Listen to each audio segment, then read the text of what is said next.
ஒரு நிமிஷம் கேளுங்க. இந்த வெயிட் லாஸ் ப்ரோகிராம்லாம் எல்லா இடத்துலயும் பண்றாங்க. நீங்களும் பண்ணிட்டுருப்பீங்க.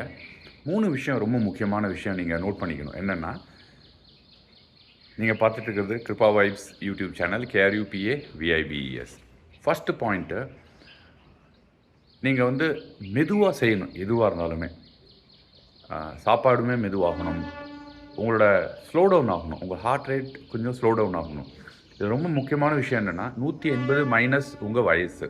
180 மைனஸ் யுவர் ஏஜ். அந்த ஏஜ்ல வாக்கிங் போறதுனாலும் சரி, இல்ல ரன்னிங் போறதுனாலும் சரி, இல்ல ஸ்விம்மிங் பண்றதுனாலும் சரி, உங்க ஹார்ட் ரேட் அந்த ரேட்ல இருந்ததுன்னா, உங்களுக்கு ஃபேட் லாஸ் கொஞ்சம் ஃபாஸ்ட்டா இருக்கும். அதே மாரி சாப்பிடுற விஷயங்களையும் நீங்க ஸ்லோ பண்ணி சாப்பிடுங்க.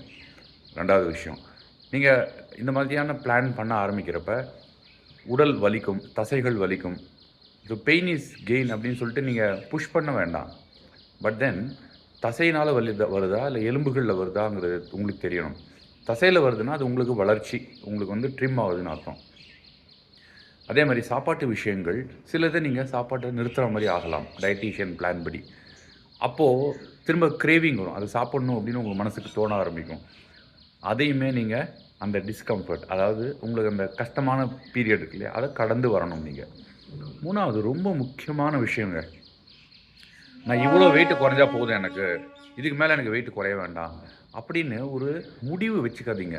இது வாழ்நாள் பூரா தொடர்ற ஒரு பயணமா இருக்கணும். உடற்பயிற்சிங்கிறதும், உடல மெயின்டெயின் பண்றதுமே. நீங்க ஃபங்ஷனலி ஃபிட்ன்னு சொல்லுவாங்க. அதாவது கீழ ஒரு மாத்திரை விழுந்துருச்சுன்னா, டக்குனு அத போய் எடுக்கணும். யாராவது வந்து எடுத்து குடுப்பாங்களா அப்படின்னு தேடாம. அதனால ஒரு முடிவு கிடையாது இதுக்கு.